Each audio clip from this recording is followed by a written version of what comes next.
In the last episode of this series, David Pearson would take his third championship in the last 4 seasons in dominating fashion.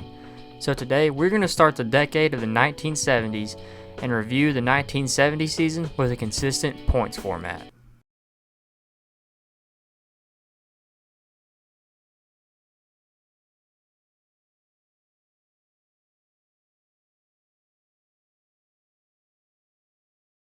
In 1970, we had 6 drivers of note: Bobby Allison, Richard Petty, Bobby Isaac, James Hilton, Neil Castles, and Elmo Langley.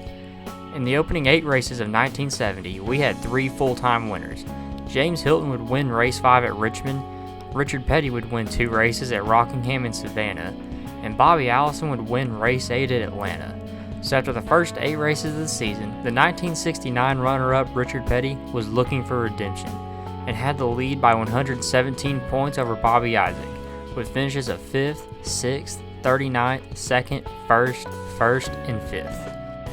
Over the course of the next 8 races, Richard Petty would maintain a healthy points lead over Bobby Isaac, but at the race in Darlington, Richard Petty would have a violent crash, resulting in a broken shoulder, and he would miss the next 6 races and would no longer be in contention. And with these unfortunate circumstances, Petty would fall down to 5th, and Bobby Isaac would be the one to inherit the points lead over James Hilton by 105 points. At race 17 in Maryville, Isaac would win the race, while Hilton finished second and was now 120 points behind. At Martinsville, Isaac would go back-to-back and win, while Hilton finished 7th, and the gap was now 159 points. At Michigan, Isaac finished 5th, while Hilton finished 8th, and the gap expanded to 177 points. At Riverside, Hilton finished 3rd, while Isaac finished 16th, and the gap was shrunk to 127 points. At Hickory, Isaac won the race while Hilton finished 13th, and the gap was now 188 points. At Kingsport, Hilton finished 2nd while Isaac finished 8th, and the gap was now 165 points.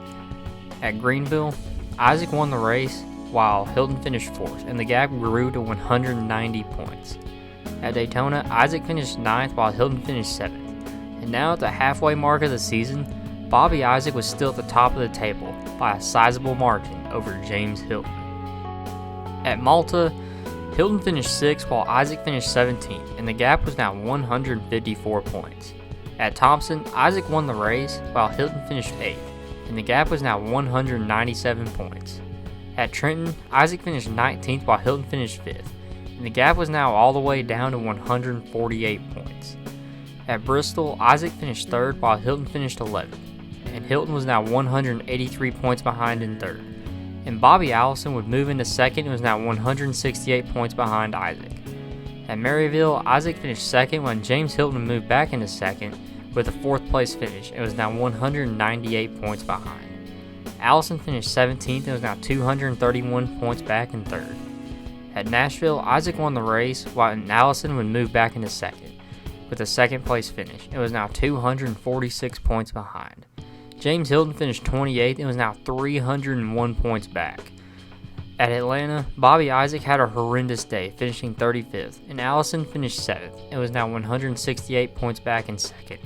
And Hilton finished 10th and was now 234 points back in 3rd. At Columbia, Bobby Isaac would bounce back with a win. And now, with 16 races left in the season, Bobby Isaac and Bobby Allison would both be fighting for their first titles. At Ona, Isaac finished 10th and Allison finished 11th, and the gap was now 192 points. At Michigan, Allison finished 2nd while Isaac finished 4th, and the gap shrunk slightly to 182 points. At Talladega, Isaac finished 2nd while Allison finished 13th, and the gap grew to 228 points. At Winston-Salem, the 2 drivers scored the exact same amount of points, and the gap stayed at 228 points. At South Boston, Isaac finished 2nd while Allison finished 3rd, and the gap would grow to 233 points. At the Southern 500 in Darlington, Isaac finished 2nd while Allison finished 10th, and the gap was now 274 points. At Hickory, Isaac won the race while Allison finished 3rd, and the gap was now 294 points. At Richmond, Allison finished 2nd while Isaac finished 4th. And now with 8 races to go, Bobby Allison needed to make up at least 35 points per race on Isaac. But as for Bobby Isaac, all he had to do was finish 6th or better, and he would be crowned the champion of 1970. At Dover, Allison finished 2nd while Isaac finished 6th, and the gap shrunk to 264 points. At Raleigh, Isaac finished 2nd, Allison finished 4th, and the gap was now 274 points. At North Wilkesboro, Isaac won the race while Allison finished 4th, and the gap was now 294 points. At Charlotte, Allison finished 2nd and Isaac finished 5th, and the gap shrunk to 279 points. At Martinsville, Allison finished 2nd while Isaac finished 4th, and the gap was 269 points. At Macon, Isaac finished 2nd while Allison finished 4th, and the gap was now 284 points, which was now enough for Bobby Isaac to lock up the championship with 2 races to go.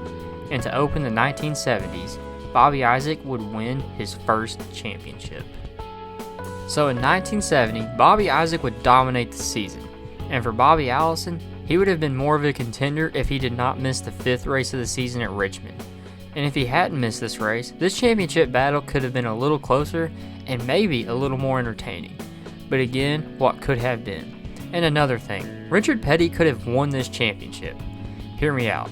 Richard Petty missed 7 races. When Petty got injured, he was leading the standings quite comfortably, and Petty had the same average finish as Bobby Isaac, and had 7 more wins despite having 7 less starts.